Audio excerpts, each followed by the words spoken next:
They're reminded of just how strong and eternally gifted our youth are. That was such a hopeful, inspirational performance. Yes. That clap deserves a little help.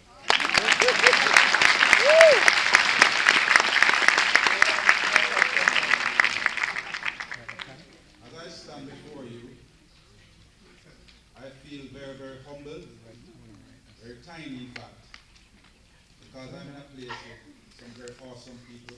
I'm in the house of God. And may I just take the time to acknowledge the First Lady of the House, the presiding clergy and visiting clergy, my better and more dignified friends, Barry Cook, President of JCA, Philip Rose, and I'll tell you why he's more special than most people realize. And of course, we have our great doc in the audience. Look at her. Please stand. And allow this audience to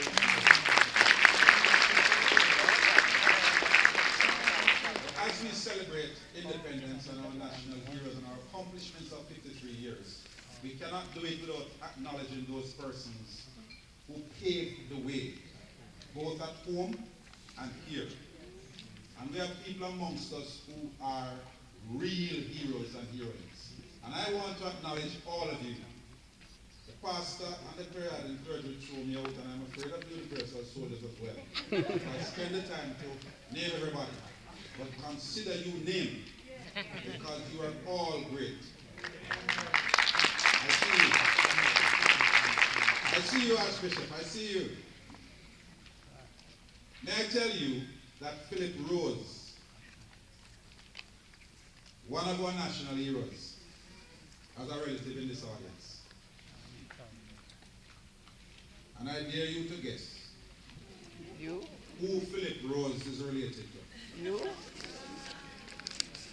I dare you to guess. Well, I'm saying you. Stand up, Philip, and stop pretending. A national hero blood run through him.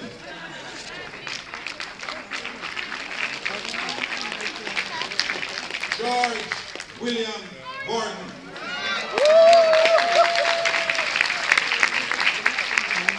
And he walks up and down in the office every day. And I wonder why this man's so tall.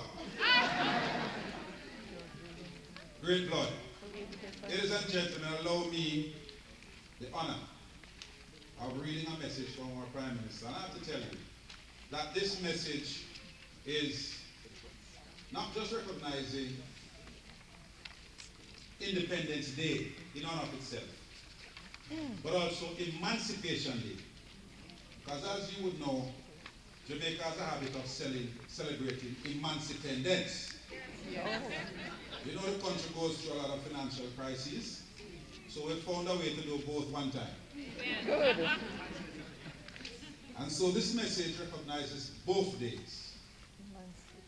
My fellow Jamaicans at home and in the diaspora, it gives me great joy to greet you on this special day, Emancipation Day, even as we reflect and look forward to Independence Day. This year we celebrate the 175th anniversary of full freedom from slavery, and we will celebrate 53 glorious years in a few days to come. Now more than ever, we must draw on the history of our people, the spirit of our people gone. As we reflect, we call them ancestors. Heed their call, a call captured in our theme of this year's Emancipation and Independence Day celebration, celebrating Jamaica, triumphant, proud, and free. Can I hear that? Triumphant. Ah, yes.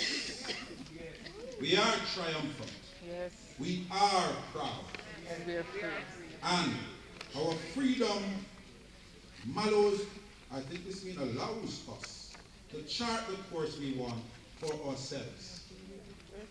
And we pave it for our children. Editorial privilege. I speak victory. I assert our freedom to be. Emancipation represented the pillar and ground of all our civil liberties. There could be no meaningful celebration of an independent state without the achievement and hence the celebration of personal liberty, of personal freedom. It is important that as Jamaicans who so zealously guard our freedoms, that we take time to contemplate the meaning of emancipation and equally the meaning of independence. It is important that we celebrate its roots in our restless, ceaseless struggle for freedom, that we vow to eliminate any legacy of what one scholar of history refers to as the indigestible fishbone of slavery. Our ancestors never lost sight of the ideals of human dignity and human rights, even when they were so shamelessly denied and so mercilessly trampled upon by their enslavers. They claimed freedom as their unchallengeable right. They refused to resign themselves to the inferiority and the subhuman status that was foisted on them. There was something incredible within them that caused them to insist on their right to liberty despite their circumstance. Are we feeling this? Are we feeling this? Because we must. We have a journey, ladies and gentlemen, another 47 years to get to that golden crown of 100 years. And so we must be feeling this message now as we stand before God, as we commit ourselves to yet more of the same. What is the same? Obeying our Father's word, loving each other, being proud, strong, triumphant, and Free. all right. This insistence on freedom and human rights is our heritage, fellow Jamaicans and friends of Jamaica. It is a heritage of resilience, perseverance, resourcefulness, a heritage of a stubborn and defiant affirmation of our human dignity. And I can substitute that with human Jamaicanness. It was that indomitable spirit, that Jamaican spirit, against substitution, which caused the Maroons to stand up to the British in their quest to secure their freedom. The result of that was a momentous treaty which was signed between the two.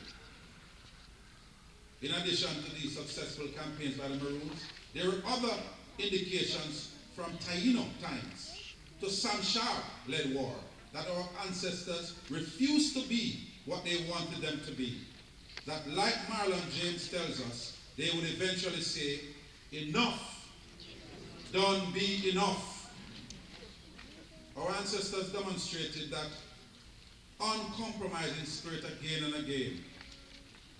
And there's a bit of history which I will avoid in the interest of time. Those who punished our ancestors knew very well that punishment was excessive. The history books tell the tales of our ancestors, including Susan James, who received 200 lashes. Governor Belmore, her enslaver, knew of the pain he inflicted, but he defended its infliction anyway. And we talk about, ladies and gentlemen, the consistent determination of our women. And this is a reflection of that. It really speaks about the mothers of the earth, those that God gave the blessing, the eternal blessing, to recreate, to nurture, and to foster growth. I regret to state that in suppressing this most calamitous rebellion, many slaves have perished in the field, and numbers have been executed after trial, but the audacity of the rebels was so great that striking examples were found indispensably necessary, for mistaken leniency would have only operated as an indirect encouragement to the disaffected to persevere in their lawless designs. That was a statement from our former enslavers. But again, in the interest of time, I will move rapidly to the final two paragraphs, if you'll allow me. given that the service is as long as it will be, and I'm sure you'll find other parts of it just as interesting. So the last two paragraphs read, why is it important to keep these things as at the forefront of our minds as we move along our journey as a people? The words of Professor Don Robotham provide a stark reminder. He said, abolition of slavery had a direct and practical meaning to people. No more whipping, no more treadmill, no more rape and arbitrary brutality. No more being at the mercy of our overseer and the driver. No more being the property of another human being, to be worked, rented, leased, attached, inherited, bought, sold, and used at will. Ladies and gentlemen, we shouldn't take these things for granted. It is therefore appropriate that we both celebrate and contemplate on this Emancipation Day, which was yesterday, must celebrate Emancipation Day with the same spirit of jubilation as the workers of the time did. At Emancipation, there was a whole week of celebrations before workers returned to work. As we contemplate independence, we must also recognize our interdependence and our love for each other. As we take one day to reflect, our celebration must be seen in our commitment to the furtherance of our people's mission. As we return to work and build our nation, as we contemplate, let us honor our historians who have ensured through their research and scholarship that we never forget the travails and triumphs of our people. Ours is now the struggle for full liberation, full independence. The liberation must come in the form of economic emancipation, economic independence, and further social revolution. We are now in charge of our own house and our own destiny. We have to fashion our future. We have to set our economic house in order. And I dare say, we have to fashion and shape our spiritual house in order. Amen. Our ancestors were not afraid to take tough decisions, and neither should we. It is in the name of these brave ancestors that we call on those who trespass against them to do the right thing as we in the Caribbean explore all the avenues related to reparation. Fellow Jamaicans, let us draw on the strength of our forebears and of each other. Let us meet these challenges with courage and determination. Let us swim into life's billowing waves.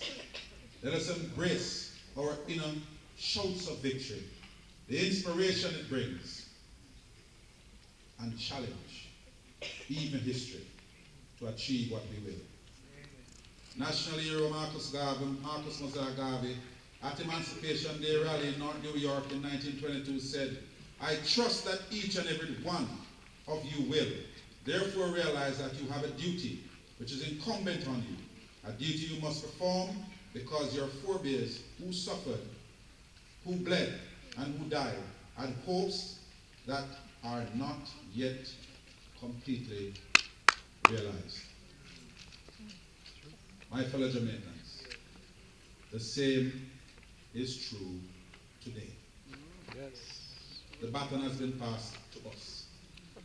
We must run this leg of the journey, holding it fast to hand to those who will carry it onwards for the next glorious leg. And at this stage, I know the Prime Minister was thinking about Usain Bolt getting that baton and finishing the race, and you are the Usain Bolts to whom she was referring. Oh yes. Brothers and sisters, as the Negro spiritual urges, let us keep our lamps trimmed and burning as we move forward, as poet Maya Angelou says, and I quote, into a daybreak that's wondrously clear, I rise. Bringing the gifts that my ancestors gave, and I am the dream and the hope of the slave. I rise. I rise. I rise. Let us arise and build Jamaica land we love. Happy Emancipation, happy Independence Day, and may God bless you all.